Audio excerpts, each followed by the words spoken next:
असं आहे, मी काल बजेटवर म्हटलेलं होतं, चद्दर लगी फटणे खैरात लगी बटणे. म्हणजे पूर्णपणाने पराभवाच्या छायेत असणारे हे सरकार आहे. आणि आता चंद्र आणि सूर्य मागितला तरी ते आणून देण्याचा प्रयत्न करतील. कारण निवडणूक हरण्यापेक्षा पाहिजे ती आश्वासनं देणं हे या सरकारचं आता गेल्या महिन्याभरातला भाव झालेला आहे. येणाऱ्या पुढच्या 2-2.5 महिन्यानंतर ह्या सरकारचं आयुष्य संपणार आहे आणि त्यामुळं परत काही द्यायचंच नाही आहे. त्यामुळं काही बोलायला काय हरकत आहे, ही मानसिकता त्यांची आहे. सर मध्य प्रदेशच्या धर्तीवरती जी लाडकी बहीण योजना लागू केलेली आहे, त्या योजनेला मध्य प्रदेशमध्ये 3 महिने लागले होते योजना लागू करण्यासाठी. मात्र महाराष्ट्रात 1 जुलैपासूनच ती योजना लागू केली जात आहे. कुठेतरी घाई करताय का महायुती सरकार, कुठेतरी मतांची जुळवाजुळव करण्यासाठी? घाई आहे, लवकर पैसे वाटायचे आहेत. जेवढं डॅमेज झालेलं आहे ते डॅमेज कंट्रोल करण्याचा हा शेवटचा प्रयत्न आहे.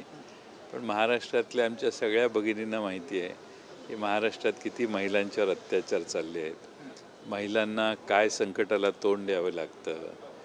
महाराष्ट्रात मॅक्सिमम महिलांच्यावर अत्याचार यांच्या काळात झाले. सरकार चालवण्याकडे यांचं लक्ष नाही आहे आणि त्यामुळे महाराष्ट्रातल्या आमच्या भगिनी असल्या कोणत्याही याला भीक घालणार नाहीत, कारण त्यांना माहिती आहे ही 2 महिन्याची योजना आहे. हक्कभंग आणण्याचा राहिलेला आहे लोकसभेमध्ये. त्यानंतर बरेचसे आमदार आहेत ज्यांना इथून तिथे आणि तिथून इथे जायची इच्छा आहे. बऱ्याचशा चर्चा के पी पाटलांनी सुद्धा शरद पवारांची भेट घेतली. आता शरद पवार गटाचे 2 आमदार जे ते अजितदादांच्या भेटीला आले होते अशी सुद्धा चर्चा रंगते.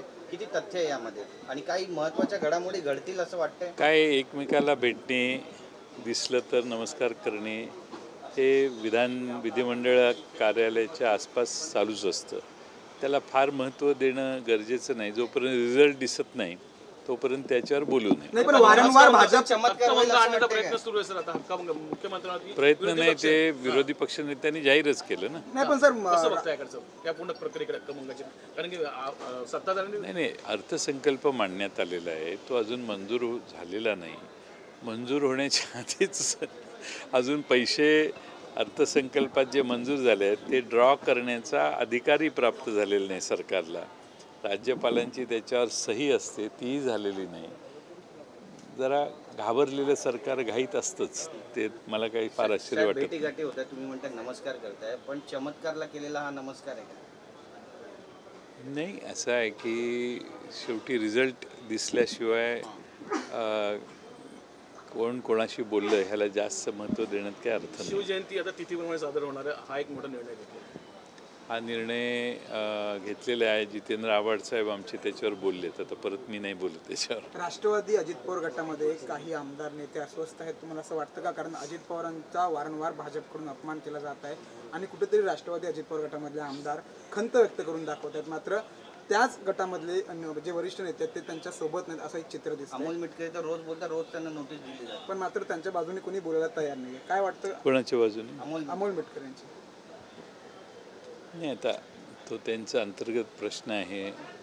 अमोल मिटकरी जे त्यांच्या मनात येतं आहे ते पक्षाच्या वतीनं पक्षाने परवानगी दिली असेल त्यांना बोलायला, त्यामुळे ते बोलत असतील. कारण ते प्रवक्ते आहेत ना. प्रवक्ते बोलतात ते पक्षाच्या नेतृत्वाच्या मनातलंच बोलतात असा अर्थ असतो नेहमी. पण त्यांनाच नोटीस पाठवली जाते अमोल मिटकरी यांना. ते आता फार दंगा झाल्यावर समाधान कोणाचं तरी करण्यासाठी नोटीस पाठवायला काय अडचण? पण अजित पवार गट कुठेतरी भाजपच्या दबावाखाली असं वाटतं का तुम्हाला?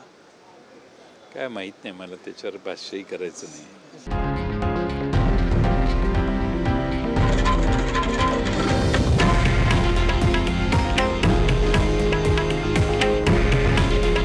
हे आहे देशातील नंबर 1 न्यूज नेटवर्क आणि आपण पाहत आहात TV9 मराठी. काळजी तुमची, हित महाराष्ट्राचं.